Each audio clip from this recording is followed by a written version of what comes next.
नमस्कार, स्वराज एक्सप्रेस देख रहे हैं आप। आपके साथ मैं हूं संयम जैन और आप देख रहे हैं हमारा खास प्रोग्राम जनता मांगे जवाब, जहां मध्य प्रदेश कांग्रेस में संगठन एक बार फिर अब रीसेट मोड में आ गया है। भोपाल से दिल्ली तक गुटबाजी की गर्मी है और राहुल ने उसमें ठंडक नहीं बल्कि सीधा सिस्टम अपडेट चैलेंज दे दिया है। राहुल ने साफ कह दिया कि कोई भी जिला अध्यक्ष किसी का रिमोट नहीं बनेगा। साथ ही सीनियर नेताओं को भी नर्म गरम लहजे में समझा दिया गया है कि स्थानीय राजनीति में सेंध लगाने वालों की खैर नहीं होगी। अपनी नई टीम को राहुल की एक गारंटी न सिर्फ हौसला दे रही है बल्कि पुराने पावर ब्रोकरों को आईना भी दिखा रही है। आज इसी पर चर्चा होगी, लेकिन उससे पहले आप ये रिपोर्ट देखिए।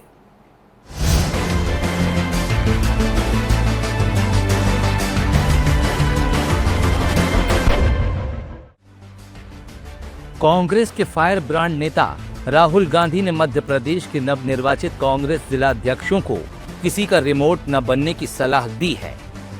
साथ ही प्रदेश में गुटबाजी और अपनी अपनी चलाने वाले बड़े नेताओं को समन्वय की नसीहत भी दे डाली है। दरअसल राहुल गांधी मध्य प्रदेश के कुल 71 जिला अध्यक्षों के ट्रेनिंग में बोल रहे थे। राहुल ने यहां तक कह दिया कि किसी भी जिला अध्यक्ष को 6 महीने तक बदला नहीं जाएगा। हर एक जिला अध्यक्ष के काम का मूल्यांकन दिल्ली से होगा और जब तक राष्ट्रीय संगठन की मोहर नहीं लगेगी तब तक किसी भी प्रदेश अध्यक्ष की कुर्सी नहीं जाएगी। दरअसल मध्य प्रदेश में जिला अध्यक्षों के चयन को लेकर हो रहे विरोध के बीच राहुल गांधी का ये बयान बेहद महत्वपूर्ण है। उन्होंने न सिर्फ नवनियुक्त जिला अध्यक्षों को काम के लिए फ्री हैंड दे दिया है बल्कि सीनियर नेताओं को भी जिला अध्यक्षों के कामकाज में दखल अंदाजी न करने का इशारा कर दिया है। राहुल के बयान की बड़ी बातें, मध्य प्रदेश में 6 महीने तक कोई भी जिला अध्यक्ष नहीं बदलेगा। जिला अध्यक्षों को किसी का रिमोट नहीं बनना है। गुटबाजी के जरिए सत्ता नहीं, व्यवस्था परिवर्तन करना होगी। ध्यान रखा जाए कि किसी वर्ग का हक तो नहीं मारा जा रहा। टिकट बंटवारे में जिला अध्यक्षों की अनुशंसा ही महत्वपूर्ण होगी। युवा, महिला और सभी वर्गों को स्थान दिया जाएगा। गौरतलब है कि राहुल का ये बयान तब आया है जब मध्य प्रदेश में राजधानी भोपाल समेत कई जिलों में कांग्रेस के नवनियुक्त जिला अध्यक्षों का विरोध जारी है। ऐसे में ये बयान गुटबाजी करने वालों को चुनौती और राहुल की नई टीम को हौसला देने के लिए काफी है। राहुल ने जिला अध्यक्षों को अपने फैसले लेने के लिए न सिर्फ फ्री हैंड दे दिया है बल्कि इशारों में पार्टी के सीनियर नेताओं को भी चेता दिया है कि जिले के भीतर जिला अध्यक्ष की ही चलेगी। पार्टी में रहना है तो जिला अध्यक्षों की बात माननी पड़ेगी। पार्टी की विचारधारा से ऊपर उठकर काम करने को बगावत भी करार दिया जा सकता है। बहरहाल दिल्ली में ट्रेनिंग के बाद अब जिला अध्यक्षों को मध्य प्रदेश की जमीन पर काम करने की बारी है। देखना होगा मध्य प्रदेश में अपनी सियासी जमीन तलाश रही कांग्रेस के लिए राहुल की नई टीम कितना असर दिखा पाएगी। Bureau report, Swaraj express. तो राहुल का फ्री हैंड क्या वाकई बदलेगा कांग्रेस का ट्रेंड? इसी पर करेंगे चर्चा और चर्चा के लिए मौजूद है हमारे साथ कुछ खास मेहमान। सागर कसेरा बीजेपी प्रवक्ता हैं, बहुत स्वागत है आपका सागर जी। साथ ही हिमानी सिंह कांग्रेस की प्रवक्ता भी मौजूद हैं, विस्तार से समझाएगी कि आखिर क्या रणनीति है, क्या राहुल गांधी चाहते हैं जिला अध्यक्षों से। बहुत स्वागत हिमानी जी आपका भी। और के शाइनी वरिष्ठ पत्रकार हैं, बहुत अच्छे से समझेंगे ये पूरी रणनीति से क्या बीजेपी को कुछ नुकसान है या कांग्रेस को वाकई फायदा है, भविष्य में नुकसान देखा जा रहा है। चलिए चर्चा की करेंगे शुरुआत। सबसे पहले जो सवाल उठता है कि राहुल गांधी रणनीति बना रहे हैं हिमानी जी, और जिला अध्यक्षों की नियुक्ति कर दी गई। 71 जिला अध्यक्षों के साथ बैठक की जाती है। बैठक में साफ तौर पर उन्हें खुली पावर दी गई है कि, और यह भी कह दिया गया कि जिले के ताकतवर नेता को ही सत्ता दी गई है जिले की, और ये तय करने के लिए कि जिले में कैसे कांग्रेस मजबूत हो। ना ही कोई नेता वहां की गुटबाजी को लेकर प्रदेश अध्यक्ष के पास जाएगा और कहेगा कि नहीं इस जिले में गलत हो रहा है, दिक्कत है तो सीधे जिला अध्यक्ष को ही बताइए या फिर केंद्रीय नेतृत्व को बताया। लेकिन इसमें प्रदेश अध्यक्ष का रोल थोड़ा घटा दिया है। हिमानी सिंह, देखिए, पहले तो मैं शुरुआत करूंगी कि मुझे गर्व है कि मैं कांग्रेस पार्टी की कार्यकर्ता हूं कि राहुल जी ने बोला कि हमें सत्ता परिवर्तन नहीं व्यवस्था परिवर्तन पर ध्यान देना है। और मैं ऐसा मानती हूँ कि राजनीतिक दल जो होते हैं समाज सेवा के उद्देश्य से जब सामने आते हैं, पर कहीं ना कहीं ये बात बड़े गर्व से कहते हैं कि हमारी पार्टी चुनाव के लिए हर समय तैयार रहती है, चुनावी मोड में रहती है। मीडिया के मुंह से भी मैंने कई बार सुना है और सत्तारूढ़ पार्टी के पदाधिकारियों और प्रवक्ताओं के मुंह से भी सुना है। पर वाकई क्या मकसद यही होना चाहिए एक राजनीतिक पार्टी का? सत्ता में ना होते हुए विपक्ष के नेता के इस तरह के बयान मुझे गौरवान्वित महसूस करवाते हैं। उन्होंने बोला कि संवैधानिक अधिकारों से हर एक व्यक्ति का घर घर तक पहुंचिए और परिचित करवाइए। आप ये देखिए कि किसी वर्ग का अधिकार मारा तो नहीं जा रहा है।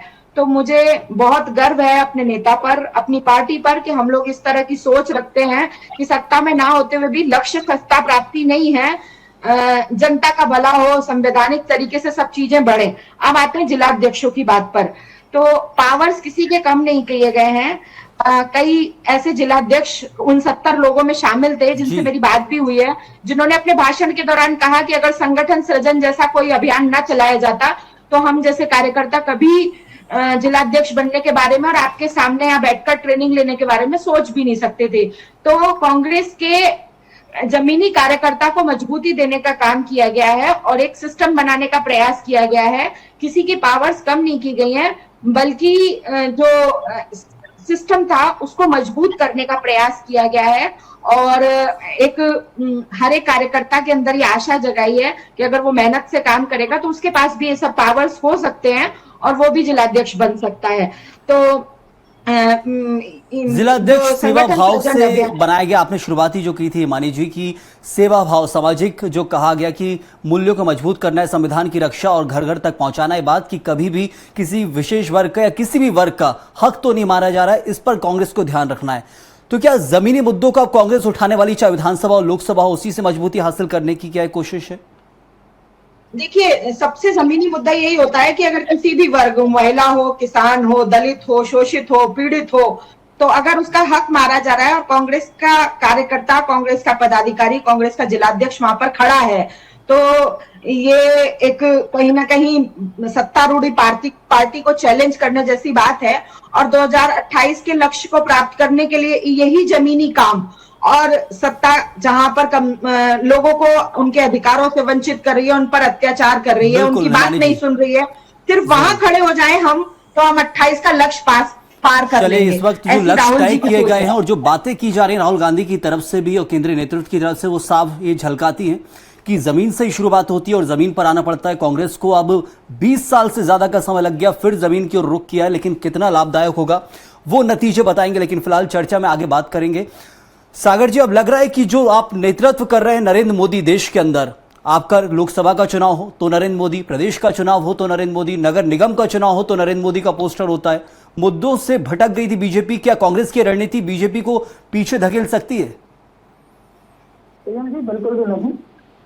जैसे अभी मैं हेडलाइन देख पा रहा हूँ, राहुल का फ्री हैंड बदलेगा कांग्रेस का ट्रेंड, तो मैं इस पर टिप्पणी करना चाहूंगा। राहुल गांधी जी का आवाज नहीं आ रही है, मैं कोशिश करता हूं उसे तकनीकी दिक्कत को दूर करवाने की जरूर। जी सागर जी, बात रखिए।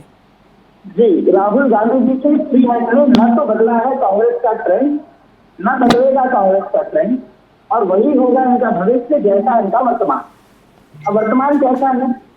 जैसे राहुल गांधी जी कह रहे हैं कि इन्होंने जिला अध्यक्षों को फ्री हैंड दिया, लेकिन मैं ये पूछना चाहता हूँ, क्या ये वही राहुल गांधी है जिनके नेतृत्व में कार्यकर्ता भूख हड़ताल पर है, किसी कार्यालय के बाहर बैठे? क्या ये वही राहुल गांधी है जो अपने कार्यकर्ता की खून से लिखी चिट्ठी को नहीं पढ़ पा रहे और जिनके नेतृत्व में इनके पदाधिकारियों को खून से चिट्ठियां लिखनी पड़ रही हैं? भोपाल से मोनू जी ने जिनसे खत भेजा, तो क्या वही राहुल गांधी है जहाँ टिकट बंटवारे से लेकर नियुक्ति तक सब कुछ दिल्ली के दरबारियों की मर्जी से चलता है, एक परिवार की मर्जी से चलता है? तो राहुल गांधी की सागर जी, आपके जो मैं कहा हूं कि इस वक्त तकनीकी दिक्कत के कारण आवाज सही से नहीं आ पा रही, लेकिन मैं समझ पा रहा हूं अभी भी आप राहुल गांधी को घेरने की कोशिश कर रहे हैं और परिवार बात पर जोर दे रहे हैं। मैं लौटूंगा आपके पास। हिमांशी जी, आपसे भी जवाब लूंगा। शाइनी जी, कैसे समझे इस वक्त कांग्रेस की राजनीति को जो प्रदेश में चल रही है? राहुल गांधी ने सीधे जिलाध्यक्षों को लीड किया, समझाया कि जमीनी जो मुद्दे हैं उनके ऊपर फोकस रखिए, नहीं जरूरत है आपको बहुत बड़ी बड़ी बातें करने की। प्रदेश के अंदर यदि राजनीति कर रहे हैं, जिले की राजनीति कर रहे हैं, तो नहीं है जरूरत आपको कि ऑपरेशन सिंदूर और दुनिया भर की आप बातें करें। आप जो मुद्दे होते हैं, बिजली, पानी, सड़क, सुरक्षा, रोजगार, क्या ये अब सही दिशा में कांग्रेस जारी किया है? समझें कि जिले के नेता को उभारा जा रहा है, जिले के मुद्दे, जिले जो कांग्रेस है उसको मजबूत करे, क्या देख रहे हैं आप इस वक्त कांग्रेस को? सेम जी, पहले आपको और आपके जितने पैनलिस्ट हैं उनको मेरा नमस्कार।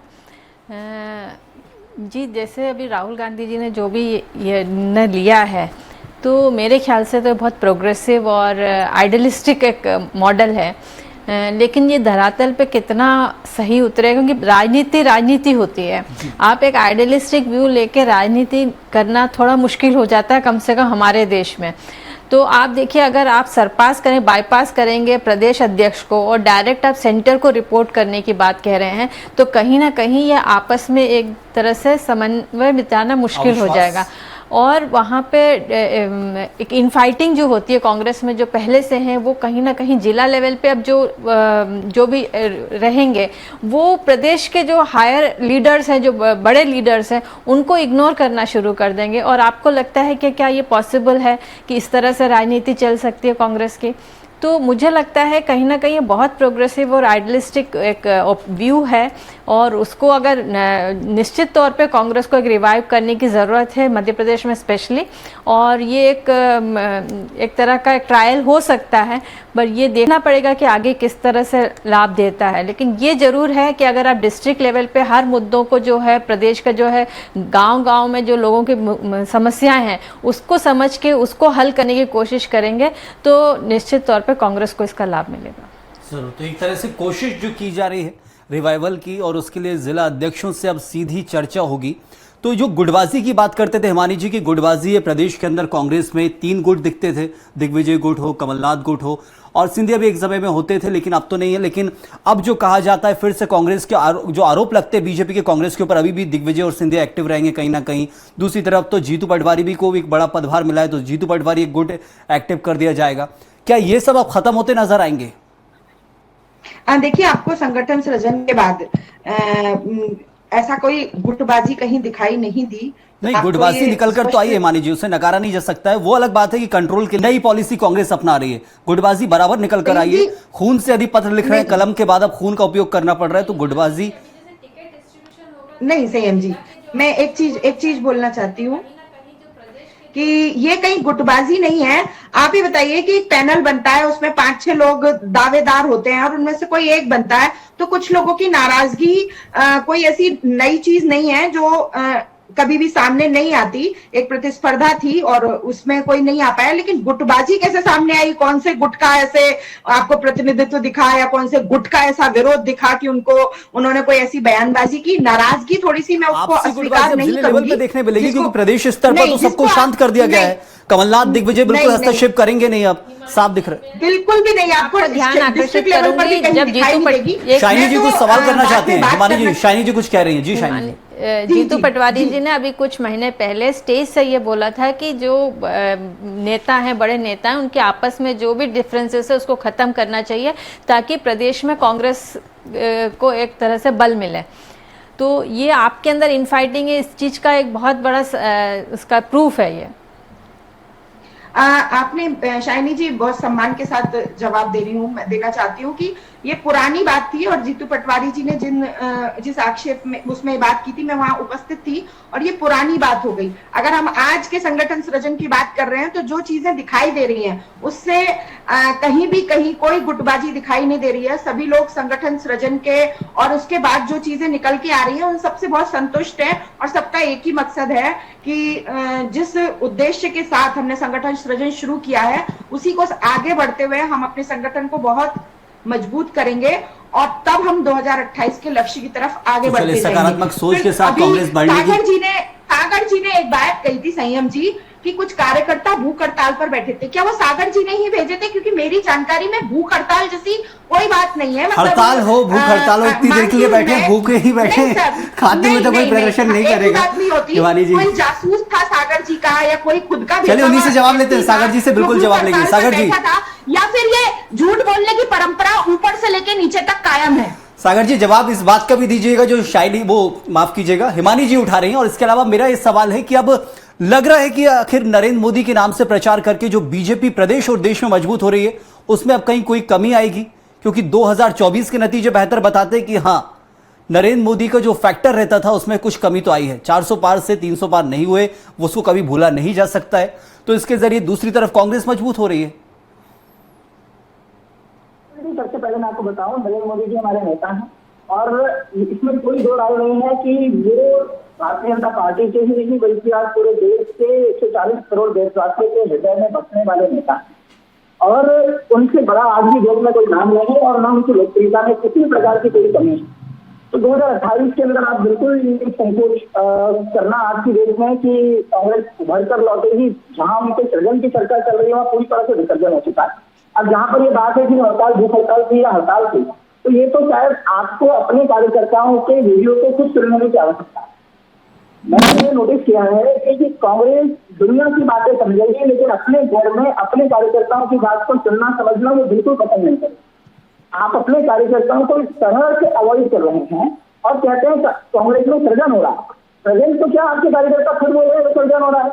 जब आपके कार्यकर्ता खुद ही आरोप लगाते हैं आपकी पार्टी के अध्यक्ष होकर, आपकी पार्टी के नेता पर कि वो बड़ी बड़ी रैलियां करने निकल जाते हैं, वो गाड़ियां चलाने निकल जाते हैं, नोटबंदी करने निकल जाते हैं, लेकिन वो उनके पास समय नहीं कि वो अपने कार्यकर्ताओं से आकर भेंट कर रहे हैं, उनसे बात कर रहे हैं, उनसे मुलाकात कर रहे हैं। जो गुटबाजी की बात करें और प्रदर्शन की बात करें, वो तो हमेशा बीजेपी में उभर कर सामने आते हैं। यदि चुनाव आएंगे, 2023 का चुनाव इसका उदाहरण है, कैसे बीजेपी में अलग अलग जगह गुटबाजी उभर कर सामने आई थी। नेताओं ने प्रवास कर लिया और उसके अलावा नेताओं ने पार्टी भी बदल ली थी बीजेपी से।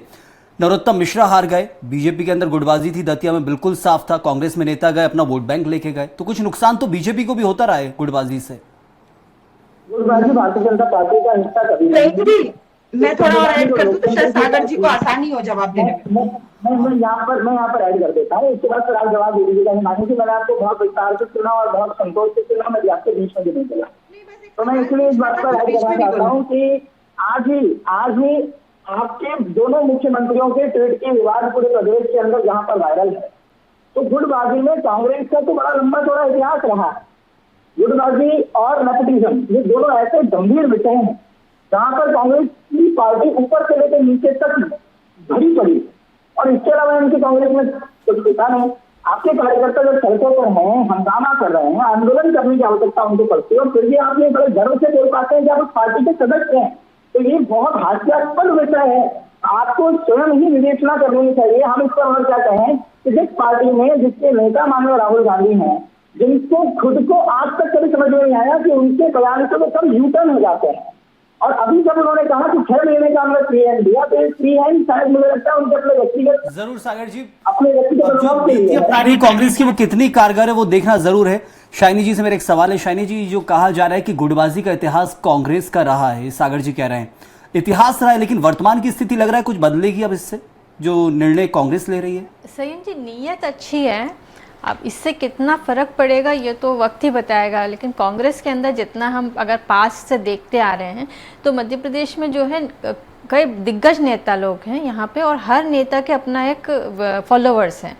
तो अगर आप ये कहोगे कि सारे लोग को साइडलाइन करके आप सिर्फ डिस्ट्रिक्ट लेवल से ही काम चलेगा, तो कहीं ना कहीं मुझे लगता है ये इनके ईगो को हर्ट कर सकता है और वो कांग्रेस को महंगा पड़ेगा। लेकिन जहाँ तक डिस्ट्रिक्ट लेवल पे आप अगर ताकत डिसेंट्रलाइजेशन करने जैसा है, अगर डिस्ट्रिक्ट लेवल के जो अध्यक्ष हैं उनके पास आप उनको अधिकार दोगे कि आप ही सिलेक्ट करोगे और आपको वहाँ पे काम देखना है, तो निश्चित तौर पे उनके जो एक वर्किंग बदलेगा और वो वहाँ पे सिंसियरली काम करेंगे, क्योंकि उनको ये समझ आएगा कि हमारे पास पावर है और हमें को रिपोर्ट करना आगे। तो दोनों चीजें हैं, अगर वो तो फिर कितना उससे लाभ होता है ये वक्त ही बता सकता है। जरूर। हिमानी जी, मुझे लग रहा है कि अब कांग्रेस के जो प्रदर्शन का तरीका है वो बदलना पड़ेगा। यदि बीजेपी में भी गुटबाजी रहती है, कांग्रेस में भी रहती है, तो बीजेपी की गुटबाजी उभर कर सामने नहीं आती है, ऐसे प्रदर्शन नहीं करते हैं बीजेपी के नेता, बीजेपी का झंडा लेकर सड़कों पर बैठे हो या कार्यालय के बाहर प्रदर्शन हो जो 2018 में होता था। क्या कांग्रेस की तस्वीर बदलेगी? कुछ सीख ले रही है क्या बीजेपी से कांग्रेस पार्टी? हमारे ही कार्यकर्ता हमारे ही कार्यालय के बाहर अपने मन की आवाज कहने के लिए बैठे थे। इन्हें वो लोग कैसे समझ पाएंगे जिनकी यहाँ पर्ची से मुख्यमंत्री और प्रदेश अध्यक्ष तय किए जाते हो? जनता भ्रमित हो जाती है। होता क्या है हिमानी जी, होता क्या है हिमानी जी, होता क्या है कि यदि आपकी पार्टी के नेता आपके कार्यालय के बाहर प्रदर्शन कर रहे हैं तो जनता भ्रमित है कि ये तो एकजुट है ही नहीं, जनता भ्रमित होती, सर, जनता का ख्याल रखिए। एक सेकंड, 2 दिन के अंदर ये सब कुछ शांत हो जाएगा, आपको सब चीजें जमीन पर दिखाई देने लगेंगी। मंचों से कैलाश विजयवर्गीय की तरह हर दूसरे दिन गुहार नहीं लगाएंगे, गुटबाजी नहीं दिखाएंगे, दूसरे प्रदेशों के मुख्यमंत्रियों के पास जाकर अपनी पीड़ा नहीं सुनाएंगे, पर्ची के मुख्यमंत्री को स्वीकार करके सत्ता की गोद में बैठे रहने के लिए लगातार विरोध नहीं करेंगे, पर धीरे धीरे ऐसी आवाजें उठाते रहेंगे, भूपेंद्र सिंह के रूप में, कैलाश विजयवर्गीय के रूप में, उप मुख्यमंत्री के रूप में। तो ये गुटबाजी, सिंधिया जी ने कितने 12 जिलों की लिस्ट निकलने नहीं दी थी, उन्होंने अपना वर्चस्व कायम रखने के लिए, जब इनके संगठन का वो हुआ था। तो ये सब चीजें तो अब की बार आपको कांग्रेस में कहीं देखने को ही नहीं मिली। तो आप लोग हताश निराश है, भारतीय जनता पार्टी के लोग, लेकिन आप यकीन मानिए कि ये निराशा आपकी लगातार बढ़ती जाएगी और 2028 में अपने चरम पर जाकर ही समाप्त होगी। जरूर। सागर जी, कुछ तो यहाँ बीजेपी को करना होगा, क्योंकि रणनीति मुझे लग रहा है वाकई बदला रही है। उनने साफ कह दिया है, यदि कोई अंतर्द्वंद है और उसके बावजूद प्रदर्शन करता है, अनुशासन को तोड़ता है, तो सीधे पार्टी से बाहर का रास्ता है। आप भले कितने अच्छे हो, लेकिन अनुशासन तोड़ा गया, ऊपर के निर्देश को नहीं माना गया। बात रखना है रखिए, आप बिल्कुल बात रख सकते हैं, लेकिन यदि अनुशासन की बात की जाती तो उसी पर तो बीजेपी चलती है, और वही कांग्रेस अब अपना रही है। तो बीजेपी को कहीं ना कहीं नुकसान तो है। देखिए, भारतीय जनता पार्टी को यहाँ से कोई नुकसान नहीं है, बल्कि जिस तरह से इनका मैसेज, इनका संदेश पूरे प्रदेश में जा रहा है, और ये अपने आप में हंसी का विषय बनेगा। हम तो सिर्फ हंसी सकते हैं इस बात को, और सकते में तो एंटायर कांग्रेस है, क्योंकि जब वो भारतीय जनता पार्टी के संगठन को उभरता हुआ देखते हैं, जब वो देखती है कि एक नया मुख्यमंत्री मोहन यादव जी के रूप में किस प्रकार का नेतृत्व करता है, और वो सरकार दिन दुनी रात चौगुनी प्रदेश की प्रगति में, तरक्की के लिए अपने मेहनत के रास्तों में उनके कार्य चलते जा रहे हैं, तो ये सकते में आ जाते हैं, संकोच में आ जाते हैं, और सोच में पड़ जाते हैं कि हम क्या करें। तो ये हताशा, निराशा और बदलाव भी है। मैं दोनों की चर्चा करूंगा, क्योंकि हम विस्तार से चर्चा बहुत जरूरी। 2 फर्क मुझे समझ आ रहे हैं।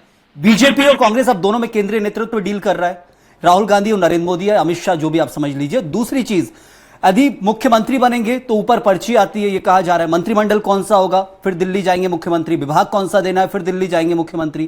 कांग्रेस में क्या हो रहा है कि यहां पर अब जिलों को अधिकार दिए जा रहे हैं। तो ये जमीनी फर्क नहीं है क्या, सागर जी? जमीनी फर्क में बहुत बड़ा अंतर है सैयद जी। अंतर यह है कि भारतीय जनता पार्टी एक लोकतांत्रिक और एक संवैधानिक तरीके से चलने वाली पार्टी है, और कांग्रेस पार्टी एक परिवारवाद से चलने वाली पार्टी है। इनका संगठन ही परिवार है, और हमारे लिए हमारा कार्यकर्ता ही संगठन। और जब ये इतना मूल डिफरेंस है, तो आप इसकी तुलना नहीं कर सकते। इस संगठन के संगठनात्मक ढांचे में जमीन आसमान का अंतर है, और ये कभी जीवन में भी भारतीय जनता पार्टी के गर्व की और सदन की और संसद की बराबरी नहीं कर पाएंगे। और उसी का परिचय है कि इनके कार्यकर्ताओं को अपनी बात कहने के लिए सड़कों पर आना पड़ता है, जिनमें इनके नेताओं से पहले वो बात जनता सुन लेती है, और पूरे देश की जनता इनकी हताशा देख पा रही है, निराशा देख पा रही है, और स्पष्टता से नजर आ रही है कि जितनी बुरी दुर्दशा में कांग्रेस की, मध्य प्रदेश की आज की ये स्थिति है, उससे दुगनी तेजी से उनकी दुर्दशा 2028 में होने है। चलिए, 2028 का तो इंतजार करना होगा, लेकिन वर्तमान की रणनीति क्या कुछ कह रही है? शाइनी जी, एक आखिरी जवाब आपसे और चाहिए। मैंने बताया कि दोनों की रणनीति फिलहाल एक ही दिख रही है, राहुल गांधी हो और ऊपर से राष्ट्रीय अध्यक्ष बीजेपी के हो, या प्रधानमंत्री नरेंद्र मोदी हो, या अमित शाह हो, वो डील करते हैं प्रदेश में कि प्रदेश में कैसी राजनीति हो। लेकिन फर्क क्या है, जो मैं बता रहा हूँ कि जिला अध्यक्षों को अब अधिकार दिए जा रहे हैं, वहाँ केंद्रीय नेतृत्व भी सब कुछ तय करता है। नहीं संयम जी, जिला अध्यक्ष को आप अधिकार दे रहे हो, पर वो सीधा रिपोर्ट कर रहे हैं राहुल गांधी जी को जी। वो सिर्फ इतना हुआ है कि जो स्टेट के जो प्रदेश अध्यक्ष हैं, यहाँ पे जो लीडर्स हैं, उनको बाईपास करके आप सीधे सेंटर को रिपोर्ट करोगे।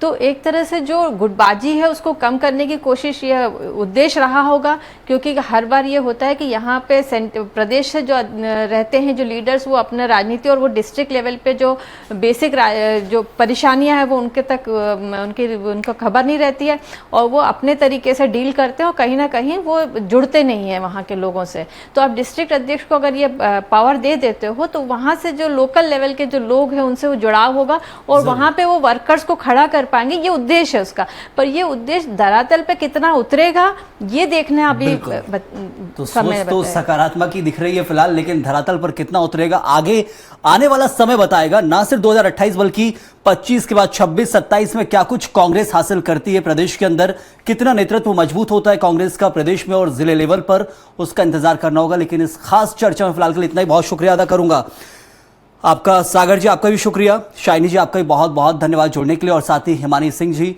बहुत बहुत धन्यवाद आपका भी इस चर्चा में जुड़ने के लिए। तो प्रदेश में अब कांग्रेस की कुछ स्थिति बदलती नजर आ रही है। नेतृत्व परिवर्तन तो पहले ही हो चुका है प्रदेश स्तर पर, लेकिन अब सीधे तौर पर जिले लेवल को दिल्ली से लीड किया जाएगा। लेकिन इससे क्या कुछ बदलेंगे हालात? क्या जो प्रदेश स्तर में समझा जाता है कि प्रदेश के कुछ 2-3 बड़े नाम हैं जिनके कारण गुटबाजी रहती है, वो अब सब हालात बदलते नजर आएंगे? उसका इंतजार करना होगा। इस वक्त फिलहाल इतना ही। आप बने रहिए स्वराज एक्सप्रेस के साथ।